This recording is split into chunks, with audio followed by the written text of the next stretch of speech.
Welcome to what I am calling the dual GPU frenzy video. This all started whilst I was looking through auctions on eBay. I first of all caught eye on an AMD 6990, which has been one of the cards that I've wanted for the Venom X6 rig that you've all seen for quite a while. I then caught eye shortly after on a GTX 690, which I ended up winning for a pretty decent price, all of around £85. I decided to look around for some of the other dual GPUs at the time and ended up purchasing on CEX two GPUs. One was an AMD 6990, the other an AMD 7990. For fun, I decided to run some of these cards through some benchmarks to see how they perform. Some are older games, some recent, but first, let's take a look at the specs of each card.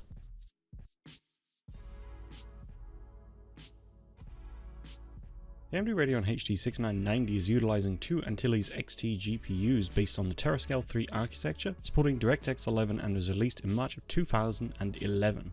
Each GPU has 2GB of VRAM and a 256-bit memory bus, 1536 shading units, 96 TMUs, 32 ROPs, and 24 compute units. This equates to about 2.6 teraflops of performance. The GPU operates at 830 MHz on the core and 5000 MHz effective on the memory, and a TDP of about 375 watts. The original price was $699 or £539.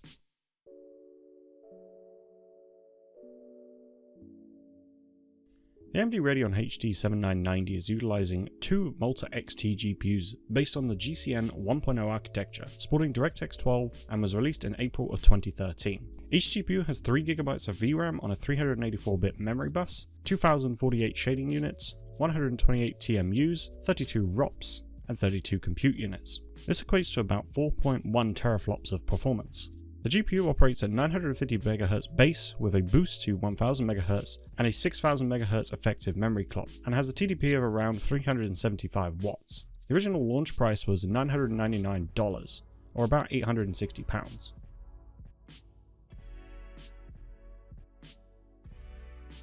The NVIDIA GTX 690 is utilizing a GK104 core based on the Kepler architecture, supporting DirectX 12 and was released in May of 2012. Each GPU has 2GB of VRAM and a 256-bit memory bus, 1536 shading units, 128 TMUs, and 32 ROPs. This equates to about 3.1 teraflops of performance. The GPU operates at 950 MHz base with a boost to 1019 MHz, 6008 MHz effective memory clock, and has a TDP of around 300 watts. The original launch price was $999 or around £879. Now, let's head to the benchmarks. Both on your screens and in the description is a link to a full video where I recorded the dual GPU results for you guys to see, so you can see if there's any perceivable stutter. You can see pretty much everything that you would like to. I've also in the charts added as a point of reference the RX 484 gig that I own, just so you can get a point of how fast these cards are. Let's start with Metro Last Light at a resolution of 1080p with medium settings using the in-game benchmark. A quick note, even with multiple runs, the 1% and 0.1% loads of each card are odd. Whilst most of them are similar to one another, these are cards that should have no issue maintaining a steady and stutter-free experience. I felt there was a system issue / Windows 10 issue at play here, which is why they're all as low as one another. Anyways, moving on to GTX 690 first in a single configuration, we are seeing an average of 85 frames per second with a 1% of 11 frames per second and a 0.1% of 9 frames per second. A very good showing for the GTX 690 despite the issues. Moving on to SLI, we use the NVIDIA recommended profile for the benchmark and we see no noticeable gain in performance. 88 frames per second for the average, 1% low of 12 FPS and a 0.1% low of 9 FPS. With SLI enabled, it utilized both GPUs equally for the same performance. Moving to the HD6990 in a single card configuration, and we see an average of 68 frames per second, a 1% low of 29 FPS and a 0.1% low of 9 FPS. For a game that came out around 2 years after this card's release date, these are some pretty good numbers. Moving to Crossfire using the Crossfire profile, and we see the 6990 post an average frame rate of 77 FPS with a 1% low of 36 FPS and a 0.1% low of 10 FPS. There was some stat to be seen, but again I believe this is down to a system issue as most people report good performance with Crossfire. Either way, despite the issue, Crossfire worked very well with this card in Metro Last Light. Next up is the HD7990, and in a single configuration we see an average of 93 FPS, with a 1% low of 12 FPS and a 0.1% low of 9 FPS. Being this is the newest of the dual GPU bunch, I expect the 7990 to put on a good show, and it doesn't disappoint. Moving to crossfire using the crossfire profile with a HD7990, and we see an average of 89 FPS, a 1% low of 12 FPS, and a 0.1% low of 9 FPS. Again, stutter is to be seen, but I put this down to a system issue. Interesting to note is the slightly lower average FPS. Considering this is the most powerful GPU of the bunch, I started to hit a maximum CPU usage with this card, which might be why we don't see a higher average FPS. Last but not least, and again this is for comparison's sake, the RX 480 posts an average frame rate of 94 frames per second, with a 1% low of 17 FPS and a 0.1% low of 9 FPS. Quite unfortunate is the 7990 and RX 480 are very similar in single configurations, posting almost identical results. 3 a sheer difference, and Metro Last Light fails to show a difference between these two cards. Come on, AMD. Next up is Rainbow Six Siege. Using the medium settings with TAA sharpness set to 100% and render scale set to 100% and a resolution of 1080p, again using the in-game benchmark, we see the 690 start off in a single configuration with an average of 79 FPS, with a 1% low of 58 FPS and a 0.1% low of 56 FPS, a very respectable showing for a single card configuration. Next up, using SLI and the NVIDIA recommended profile, we see the GTX 690 climb to 136 FPS for the average, a 1% low of 71 FPS and a 0.1% low of 41 FPS. Some stutter is to be seen here using the NVIDIA recommended profile. Using the alternate frame rendering profiles, the stutter seems to be almost non-existent, and you can see this in the video linked below. Moving on to the HD6990, and Rainbow Six Siege is a handful for this poor old card. In a single configuration, we see the HD6990 average just over 30 FPS, coming in at 34, with a 1% low of 18 FPS and a 0.1% low of 13 FPS. This is of course the oldest card here, so I didn't expect it to play Siege at all. Frame time wise, the showing of the pretty close 1% and 0.1% lows means the experience was pretty good despite the low average. Unfortunately, and this stands for both AMD cards, crossfire didn't work at all. Very unfortunate for this HD6990, as we could have seen some more playable results. Next up, the HD7990, and in a single card configuration, we see an average of 96 FPS with a 1% low of 61 FPS and a 0.1% low of 58 FPS. A very good experience that is very playable. Again, we have no crossfire results, as unfortunately, crossfire doesn't work with Siege. And as our point of comparison, we have the RX 480 showing an average of 139 FPS, a 1% low of 59 FPS, and a 0.1% low of 55 FPS. One thing to note with all the 1% and 0.1% metrics here in Siege is we are CPU bottlenecked. At all times, the CPU was hitting close, if not pegged, at 100% usage. The poor Ryzen 3 1200 we used here is not suited to Siege one bit. Moving on from Rainbow Six Siege to GTA 5, we are using the normal settings with shading set to high at a resolution of 1080p. The path we have chosen is from Franklin's house, up Elgin Avenue towards Vinewood, and finishing up at the Eclipse Boulevard high-rise. Before I continue to the results, this is another game where my Ryzen 3 1200 struggles heavily. Let's start with the GTX 690, and we start with an average of 76 FPS, a 1% low of 62 FPS, and a 0.1% low of 35 FPS. A very good starting point for the GTX 690. Moving on to the SLI numbers, and this is using the NVIDIA recommended profile, we see an average of 93 FPS. However, the 1% figure is just 1.8 FPS, with the 0.1% figure coming in at just 1.2 FPS. For whatever reason, the SLI performance for the 690 in all SLI modes had a huge stutter at the same point in the run. Not sure whether this was a system issue or whether the CPU was struggling, I'm not entirely sure. Moving to the HD6990 in a single configuration, and we see an average of 40 FPS with a 1% low of 26 FPS and a 0.1% low of 18 FPS. This is a pretty good result for the oldest card here. You could certainly get a better result if you wanted to configure the game a little bit more. For the HD6990 in Crossfire, we are using the 1x1 Crossfire mode for the benchmark numbers, and we are seeing an average of 65 frames per second, a 1% low of 31 FPS, and a 0.1% low of 14 FPS. A nice boost in the average numbers with reasonable 1% figures. Do remember that terascale drivers and older drivers which are used to the 6990 are not at all the best for GTA 5. The 7990 is up next in a single configuration, and we are seeing an average FPS of 78 frames per second, with a 1% low of 53 FPS and a 0.1% low of 57 FPS. Moving to Crossfire and using the optimize 1x1 for the benchmark numbers, and we are seeing an average of 94 FPS with a 1% low of 53 FPS and a 0.1% low of 3 FPS. Again, we are seeing the same spot cause a huge stutter for the 7990 in Crossfire. Also, in Crossfire, the CPU is pegged right at 100% all of the time. It might be interesting to come back at a later date with a better CPU and let the 7990 and 690 be fully let loose. Last of all, for comparison, the RX 480 is getting an average of 86 FPS with a 1% low of 57 FPS and a 0.1% low of 41 FPS. Again, we are completely maxing the CPU out here with the RX 480. Once again, we are also seeing the dual GPU 7990 outpacing the RX 480. Next up, Battlefield 3 using the medium settings at 1080p. The path we are using is the first story mission inside of the train. Starting off, we have the GTX 690 coming in with an average of 158 FPS, with a 1% low of 96 FPS, and a 0.1% low of 54 FPS. I will admit, a slightly poor showing in a single configuration for a GTX 690, especially at medium settings. Moving to SLI, using the NVIDIA recommended profile, we are up the average to 191 FPS, 1% lows stay at 96 FPS, and the 0.1% ups to 56 FPS. Whilst this is a good showing, there will be some stutter to be seen during gameplay.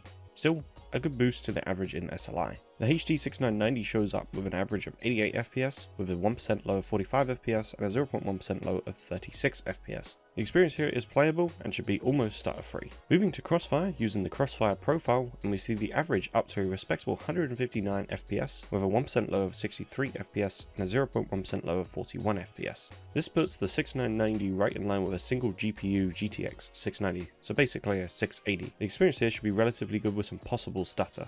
The 7990 in a single configuration, and we see an average of 186 FPS with a 1% low of 118 FPS and a 0.1% low of 68 FPS. A very good showing for the 7990. Of course, this should be a so, as it is the most powerful dual GPU here. Moving to Crossfire, using the Crossfire profile, and we see an average of 180 FPS with a 1% low of 89 FPS and a 0.1% low of 43 FPS. Again, stutter might be somewhat noticeable, but shouldn't be a problem. Last of all is the RX 480 with an average of 185 FPS, a 1% low of 101 FPS, and a 0.1% low of 59 FPS. I believe the 0.1% lows come from a certain section in the game, which correlates to all GPUs having pretty similar 0.1% low figures, so I'd ignore them. Of course, this all was 3 runs per GPU. Assassin's Creed Black Flag, using the normal in-game settings with God Ray set to low, with the FPS cap of 60 FPS, unfortunately I forgot to turn it off, and a resolution of 1080p. And we see the GTX 690 starting off with an average of 59 FPS, with a 1% low of 52 FPS, and a 0.1% low of 39 FPS. A very playable and smooth experience. Moving to SLI, using the NVIDIA recommended profile, and we see the average up by 1 FPS to 60 FPS, with a 1% low upping to 55 FPS, and a 0.1% low upping to 50 FPS. Again, this is a very playable experience, and with no doubt unlocking the FPS cap would show an even more playable experience, with the FPS more than likely going close to 100 FPS. Next up, the HD6990, and we start with an average of 41 FPS, with a 1% low of 30 FPS, and a 0.1% low of 18 FPS. A decent experience, but one that could be made better. Crossfire next, using the Crossfire profile, and we see an average of 60 FPS this time, with a 1% low of 41 FPS and a 0.1% low of 24 FPS. Despite the 0.1% metric, this is a very playable experience. Most of the other results showed around 30 FPS to the 0.1% low, but once averaged out, produced a lower result. The HD7990 produced a good showing, hitting the 60 FPS cap without a hitch, with the 1% lows hitting 55 FPS and the 0.1% lows hitting 40 FPS. A very good experience here once again. With Crossfire enabled, using the Crossfire profile, we see the HD7990 again hitting the 60 FPS cap, with the 1% lows showing around the 54 FPS mark and 0.1% lows showing 51 FPS. Crossfire in this game particularly shows very good scaling for all GPUs. Last of all, for reference, the RX 480 shows an average of 60 FPS with a 1% low of 55 FPS and a 0.1% low of 38 FPS. Again, one benchmark run showed a 0.1% low hitting around 7 FPS, but the rest showed around 54 FPS, so despite what it shows in the graphs, this is a very playable experience with no stutter.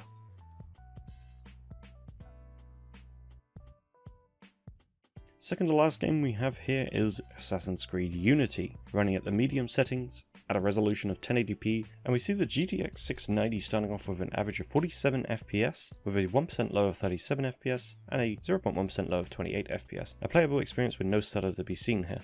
Next up, SLI performance using the NVIDIA recommended profile, and we see the GTX 690 up the average to a very respectable 77 FPS, with a 1% low of 57 FPS and a 0.1% low of 43 FPS. Again, a single outlier causes the 0.1% low to be lower than it should. This was, despite what the graph shows, a playable experience with no stutter. Here, the HD6990 really shows its age, only hitting an average of 27 FPS, with a 1% low of 17 FPS and a 0.1% low of 9 FPS. Hopefully Crossfire can save this poor old 6990. Well, using the Crossfire profile, and we see the average jump way up to 52 FPS with a 1% low of 30 FPS and a 0.1% low of 19 FPS. Crossfire definitely saves the day here and shows what good coding and optimization can do in conjunction with Crossfire. The HD7990 shows a decent showing in a single configuration with an average of 55 FPS, a 1% low of 43 FPS and a 0.1% low of 32 FPS. A very reasonable experience, but this is to be expected. In Crossfire, using the Crossfire profile, this really allows the 7990 to stretch its legs and produce a result very close to a single card configuration of the RX 480, showing an average of 78 FPS with a 1% low of 46 FPS and a 0.1% low of 34 FPS. Very impressive from this older card.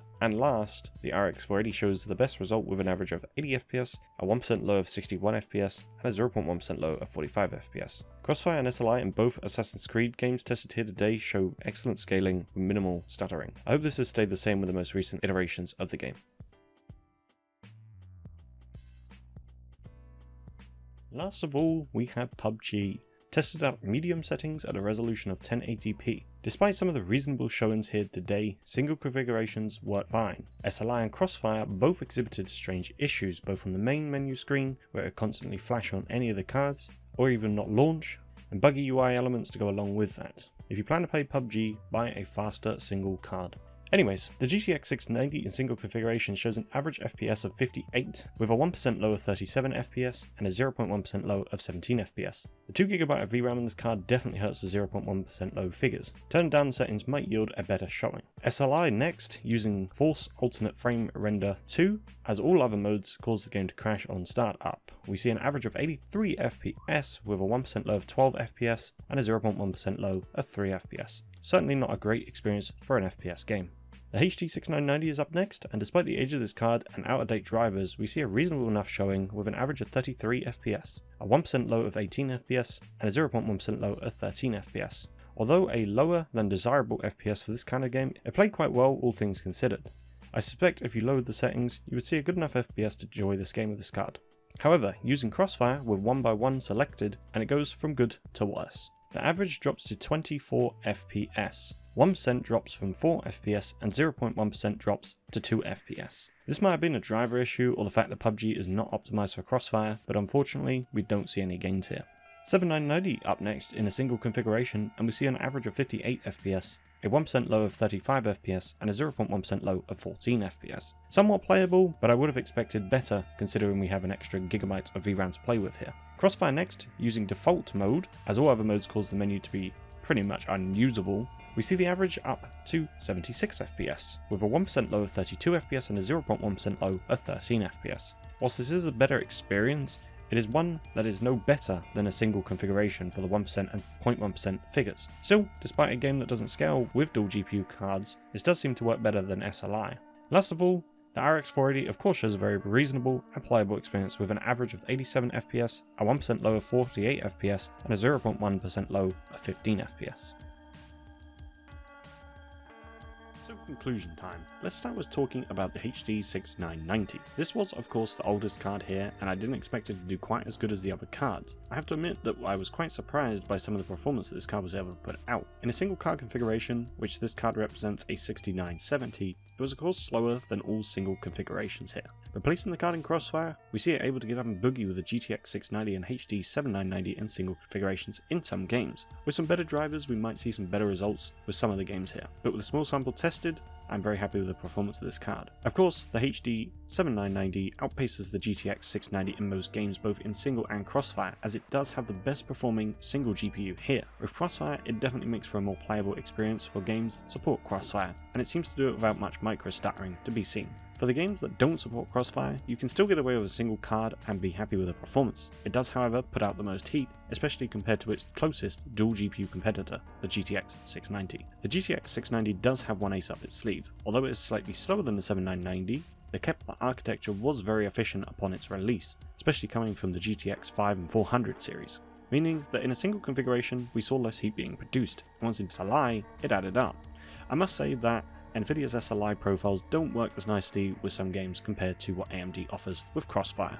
So what happens after this? Well, I plan to come back at a later date and do some DirectX 12 comparisons with the 7990 and 690 and see how they stack up. I'll also come back with a better CPU and do some additional testing and see how much performance can really be extracted from these two cards. The HD6990, well, it's found a home inside of the Phenom 2X6 rig. Which of these cards would you guys choose if you had to use one of them? So with that said, I thank you all for watching this and I hope you've enjoyed, and I've also been surprised by what these cards could do. Have a wonderful day, weekend or night, and I'll catch you again soon.